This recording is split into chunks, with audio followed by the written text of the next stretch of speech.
Okay, so vertical asymptotes. So to graph rational functions, we want to know about end behavior, vertical asymptotes, x-intercepts. We did end behavior in the previous video. We're dealing with what happens when the denominator is 0. So again, we're going to start with this function, and then we'll look at our 3 other examples. So what's the domain of this? For a rational function,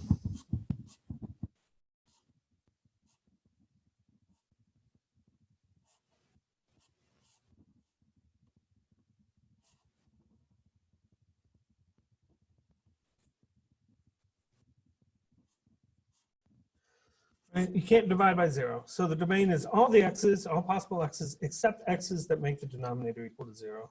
So we want to solve x squared minus x minus 6 equals 0, but that can be factored into x minus 3 and x plus 2.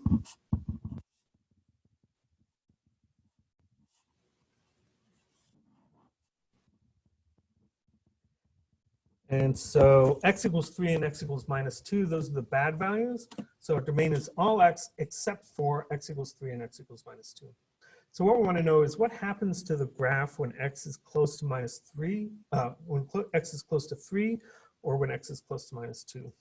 So the graph has got 3 factors, 2x plus 1, x minus 3, x plus 2. And we want to know if we take some points near x equals 3, what happens to the graph? And now we'll put 3 right here in the middle. And we will put, I've got a table here somewhere with my numbers on it.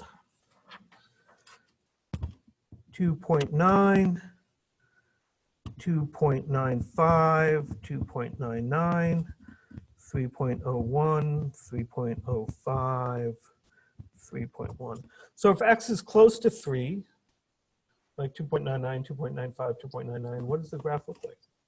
And so you can plug in for each of your factors, your number, and see what you get. If you plug in 2.9 into 2x plus 1, you get 6.8. If you plug that into here, 2.9 minus 3 is minus 0.1. And then 2.9 plus 2 is 4.9. And so then we want this number divided by these two multiplied together. If you plug all that in, you get minus 13.88. Right? So this rational function has got 3 factors, the top and these 2 in the bottom. So if we plug in these numbers for 2x plus 1, what do we get? You get 6.9 here, 6.98. Plug in 3, you get exactly 7. And here you get 7.02, and here you get 7.1 and 7.2, right? So if you plug in numbers close to 3, well, if you plug in exactly 3, you get 7. If you plug in numbers close to 3, you get numbers close to 7. That's not a big surprise. If you plug in numbers close to 3 into this, you get minus 0.1, minus 0.05, minus 0.01, 0, 0.01, 0.05, 0.1. X equals 3 exactly. And you plug it in there, you get 0. If you plug in numbers close to 3, you get numbers close to 0. Also not a big surprise. The numbers here, 4.95, 4.995, 5.01, 5.05, 5.1. And plug in x equals 3, you get 5. Plug in numbers close to 3, you get numbers close to 5. The problem is this column.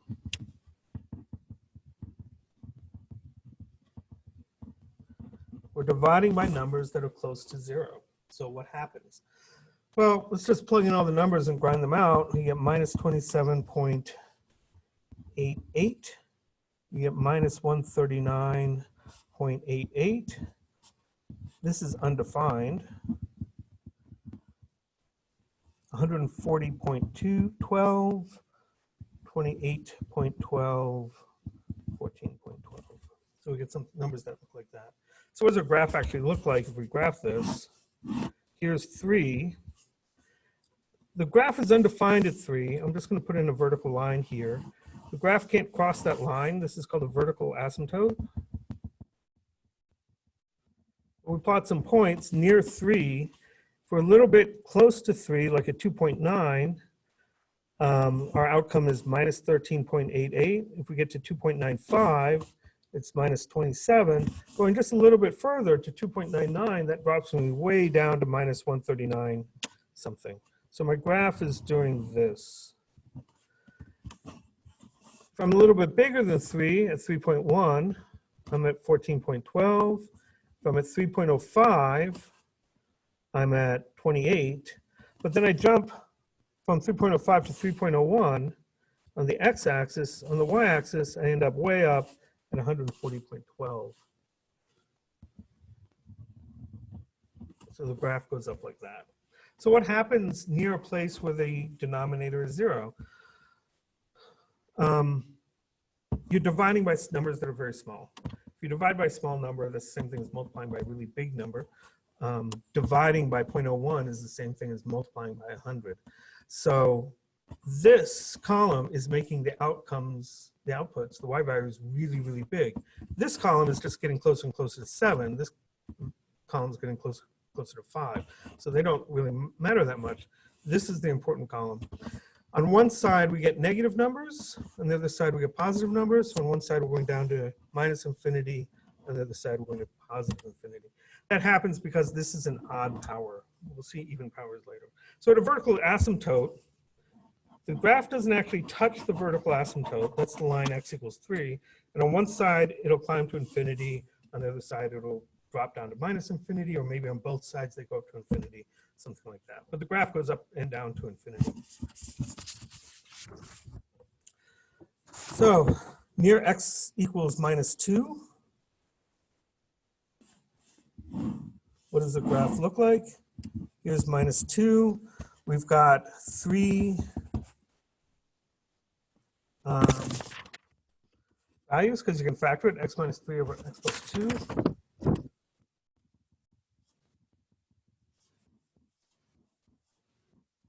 If we take a value that is a little less than minus 2,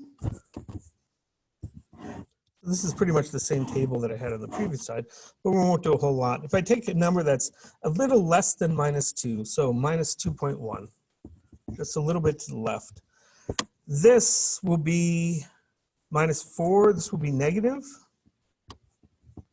but around 4. This will be minus 2.1 minus 3, which is minus 5 point something, so that'll be negative. Minus 2.1 plus 2, this will be negative, but close to 0. So what's your y going to be? Negative divided by negative times negative. 3 negatives, that's going to make it negative. But it's a vertical asymptote because we're dividing by 0. So we'll be going down this way. If we look at a number a little bit bigger than minus 1 point, bigger than minus 2, this is still going to be negative, minus 3.8 plus 1, that's some negative number. This is still going to be negative, minus 1.9 minus 3, that's still some negative number. This is switched signs, though. When we went from minus 2.1 to 2, minus 1.9 plus 2, that's actually going to be positive. Negative times negative is positive, and we're going to go up to positive infinity like that. So because this is a first power, we switch signs, and so we've got negative on one side, positive on the other side.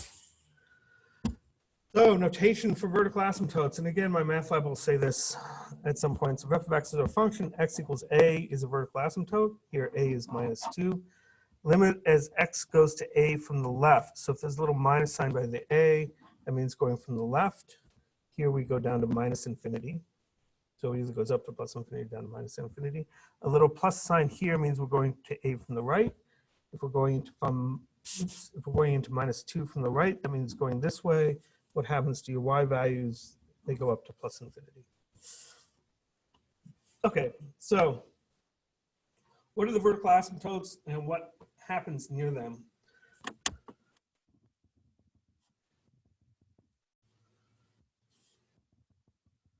This has got 2 vertical asymptotes. You don't have to factor it. You just look at the bottom and say, well, 1 and minus 5 are the numbers that we're dealing with.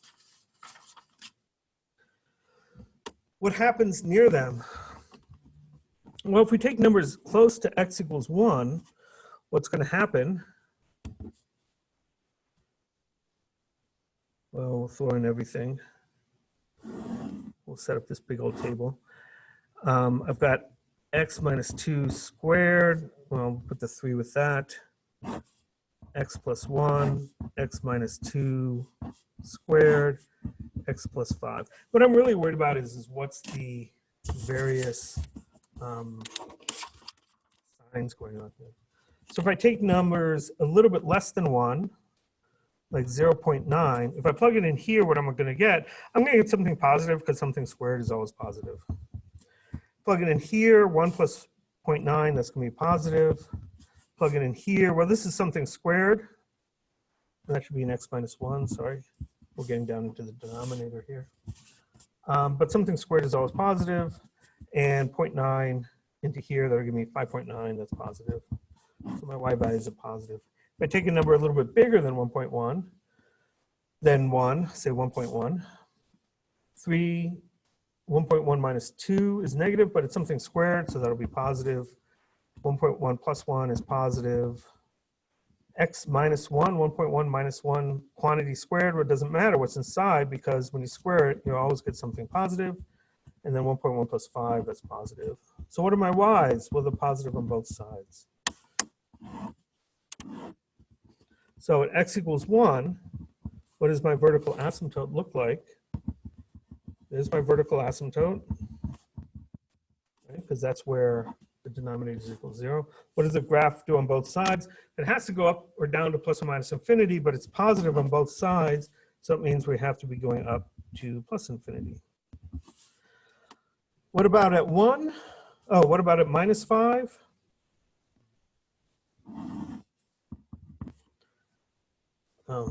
Vertical asymptote at x equals minus 5, dot, dot, dot, dot, dot. Well, you can do the same sort of argument.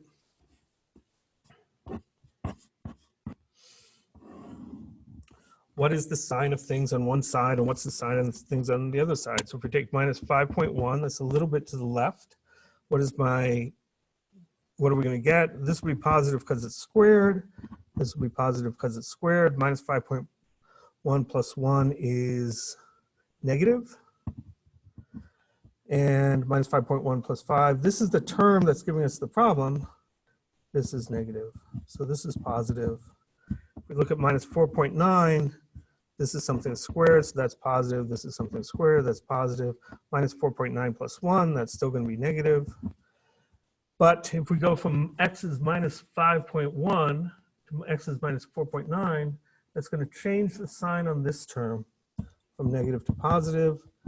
Positive times negative times positive times negative, that's positive. Positive times negative times positive, that's negative. So we'll go up to plus infinity on one side, on the left, but down to negative infinity on the other side. So there's our vertical asymptote. So note, one vertical asymptote is here.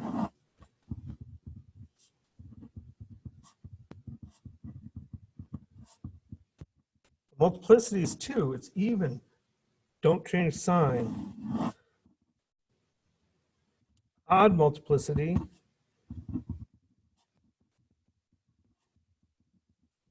remember, the multiplicity is the power on the factor. We've seen this pattern before, even in odd multiplicities, even you don't change sign, odd you do. Okay. So what about this one?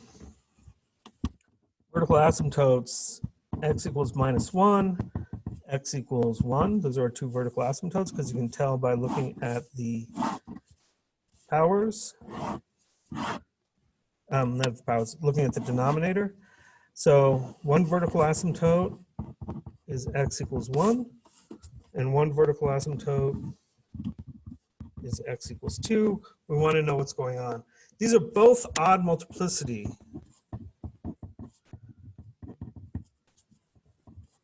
So we should change sign as you on one side and the other. So one side's going to go to plus infinity, one side's going to go to minus infinity. How can we tell that without actually setting up that whole chart? If you think about x equals 1, this I don't need to worry about because that's always squared. For x is close to 1, this is always going to be negative. Right? 1 minus 3 is negative. For x close to 1, that'll always be positive. So these three terms are positive, negative, and positive for x is close to 1. This one, if x is bigger than 1, that'll be positive. So how do we want to do this? Minus 2x minus 5 squared. Actually, I'm going to set up the table. One of the problems of this kind of teaching is I can't just sort of ask you to do it and then talk to you as you're doing it. So if we're a little bit less than 1, this will be negative. A little bit less than 1, this would still be, this is negative because it's something squared times a minus sign. X minus 3, this will be negative. X plus 1, if we're a little bit less than 1, this will be positive. If we're a little bit less than 1, that will be negative. So y is going to be negative because we have 3 negative signs. So if y is negative on this side, that means it goes down to minus infinity. I don't need to do a calculation for the other side because I know we have an odd multiplicity. If I'm negative on this side, I have to be positive on the other side. So going up to infinity. So suppose we want to think about a number, say, take x a little bit less than minus 1. So x less than minus 1, and that'll deal with this vertical asymptote. This is still going to be negative because it's something squared times a minus sign. Minus 1 minus 3, that's negative. X plus 1, if x is a little bit less than minus 1, so it's like minus 1.1, this is going to be negative. And then this will also be negative. So we have 4 negatives. That's a positive, a little less than minus 1. Right? It means we're a little bit to the left of it. And we're going to be going up to plus infinity. And so on the other side, we have to go down to minus infinity because we have an odd multiplicity. And so there I've got that set up. And then this is sort of the same kind of deal.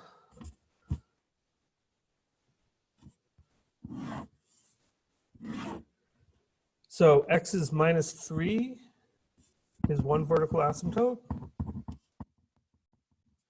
And the other vertical asymptote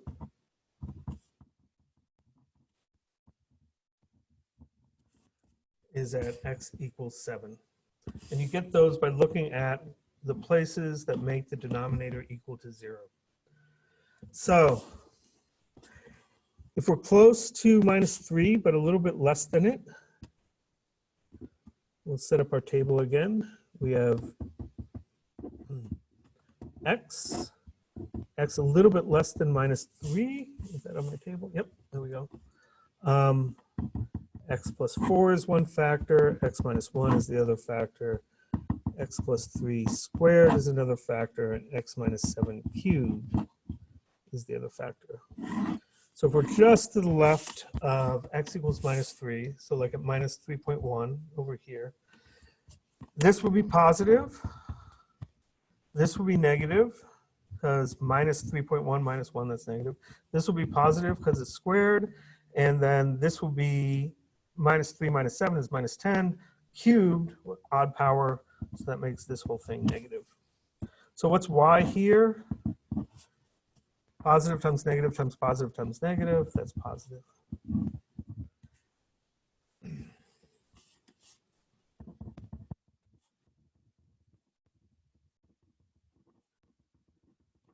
X equals minus 3 has an even multiplicity, a power of 2. So it means the same sign on either side. So if it's going up to positive infinity on one side, it's going to go up to positive infinity on the other side. X minus 7 cubed. So if we take x a little bit less than, well, we'll say take x a little bit bigger than 7. So if we take x a little bit bigger than 7, this will be positive. Something a little bit bigger than 7 minus 1 is positive. this is positive, and that's positive. So y is positive. So on the right side will be positive, but x equals 7 has an odd multiplicity. We have different signs. It's a cubed, so if it's positive on one side, it's got to be the opposite sign on the other side, which means it has to go down to negative infinity. And these graphs get close to this vertical asymptote, but never really touch it. Okay, so possibilities for behavior of a graph near a vertical asymptote, compare and contrast with end behavior of polynomials. So for polynomials, there were 4 possible behaviors.